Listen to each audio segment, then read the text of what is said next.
Bien sûr, les consignes qu'il avait si précisément édictées n'ont pas été tout à fait respectées. Que cela ne dure pas plus d'une heure, avait demandé Michou, soucieux que tout spectacle soit enlevé. Et soyez dans la joie, avait-il ajouté. Une tâche immensément difficile, ont constaté ses proches. Les obsèques du célèbre patron de cabaret, vendredi 31 janvier, à Montmartre, ont néanmoins été conformes à ce qu'il souhaitait, une ultime représentation parfaitement réglée, émouvante et festive à la fois, devant un public exceptionnel. Une dernière séance qui marque aussi la fin d'une époque. À 10 heures du matin, ils sont des centaines, déjà, à se presser sur la place des Abbesses pour dire adieu au prince bleu, de la Butte, mort dimanche à l'âge de 88 ans. Tous portent une touche de bleu, la couleur fétiche de Michel Cathy, dit Michou, comme l'avait suggéré son entourage. Entre les amis, les amants, les admirateurs, tout le monde veut y aller, constate un homme, un badge, Michou Forever, accroché à sa veste. Mais tous ne peuvent franchir la porte. L'église Saint-Jean de Montmartre est trop petite. Moi, je suis une paroissienne, donc j'y ai droit, affirme une dame au policier qui garde la grille, comme à l'entrée d'une boîte de nuit. Je ne suis qu'un Parisien, alors je reste en deuxième ligne, lui répond son voisin. Soudain, la foule s'agite. Les personnalités commencent à affluer. Orlando, le frère de Dalida, salue Daniel Vaillant, l'ancien maire et député du 18e arrondissement.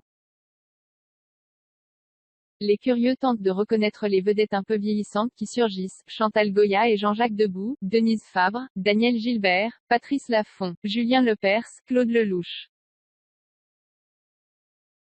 Brigitte Macron se faufile jusqu'à la porte. Michou et elle s'étaient rencontrés lors des obsèques de Charles Aznavour, en octobre 2018. Depuis, les deux natifs d'Amiens étaient restés en contact. Bertrand Delanoë, élu de Montmartre avant de devenir maire de Paris, suit de quelques mètres l'épouse du président.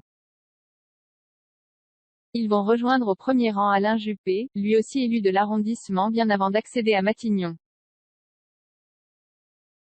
Non loin, le maire socialiste actuel, Éric Lejoindre, échange quelques mots avec son rival pour les municipales dans ce quartier, Pierre-Yves Bournazel, député macroniste et grand ami de Michou.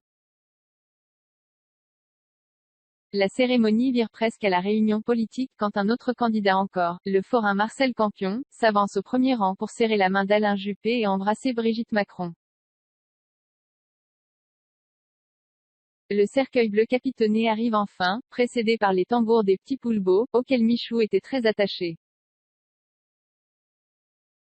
C'est l'heure des discours. Un jour, j'ai déboulé chez toi, j'ai découvert un état d'esprit, et je suis devenue une abonnée, raconte l'actrice Annie Dupéret. Tu as fait plus pour la tolérance, pour la non-discrimination des homosexuels, que tous les discours.